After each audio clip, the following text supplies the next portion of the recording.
ବିଶ୍ୱ ଧର୍ମ ସମ୍ମିଳନୀରେ ଯୋଗ ଦେବା ପାଇଁ ସ୍ୱାମୀ ବିବେକାନନ୍ଦ ଆମେରିକାର ଚିକାଗୋ ସହରରେ ପହଞ୍ଚିଥିଲେ। ସେଠାକାର ଏକ ପାଠାଗାରରେ ସେ କିଛି ବହି ପଢ଼ିବାକୁ ଗଲେ। ବହିଟିଏ ମାଗି ପଢ଼ିଲେ। ଅଳ୍ପ ସମୟ ମଧ୍ୟରେ ବହିଟିକୁ ପଢ଼ି ଦେଇ ସେ ଆଉ ଖଣ୍ଡିଏ ବହି ମାଗିଲେ। ସେ ଖଣ୍ଡକ ବହି ପଢ଼ି ଦେଇ ଆଉ ଖଣ୍ଡିଏ ବହି ମାଗିଲେ। ଏହିପରି ଭାବରେ ତାଙ୍କ ଆଗରେ ବହି ଗଦା ହୋଇଗଲା।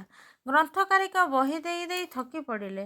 ବିରକ୍ତିକର ଓ ପରିହାସରେ ସେ ଭଦ୍ରଲୋକ ବିବେକାନନ୍ଦଙ୍କୁ ପଚାରିଲେ, ଆପଣ ବହି ପଢ଼ୁଛନ୍ତି ନା ଛବି ଦେଖୁଛନ୍ତି? ବିବେକାନନ୍ଦ ଉତ୍ତର ଦେଲେ, ପଢ଼ିଲି। କାହିଁକି, ଆପଣଙ୍କର ସନ୍ଦେହ ହେଉଛି? ତାପରେ ବିବେକାନନ୍ଦ ଉତ୍ତର ଦେଲେ, ଯଦି ବିଶ୍ୱାସ ନ ହେଉଛି, ବହିର ଯେକୌଣସି ପୃଷ୍ଠାରୁ ଆପଣ ଯାହା ଇଚ୍ଛା କରନ୍ତି ପଚାରି ପାରନ୍ତି। ଗ୍ରନ୍ଥକାରିକା ଆଶ୍ଚର୍ଯ୍ୟ ହୋଇଗଲେ ଓ କୌତୂହଳବଶତଃ ବିବେକାନନ୍ଦଙ୍କୁ ପରୀକ୍ଷା କରିବା ପାଇଁ ସେହି ବହିର ପୃଷ୍ଠା ପରେ ପୃଷ୍ଠା ଏହିପରି କେତେ ପୃଷ୍ଠା ଯାଏ ପଚାରିଲେ। ସେ ସବୁର ଠିକ୍ ଉତ୍ତର ପାଇ ଗ୍ରନ୍ଥକାରିକା କେବଳ ଯେ ଆଶ୍ଚର୍ଯ୍ୟ ହେଲେ ତା ନୁହେଁ, ଅବାକ୍ ହୋଇ ପଡ଼ିଲେ।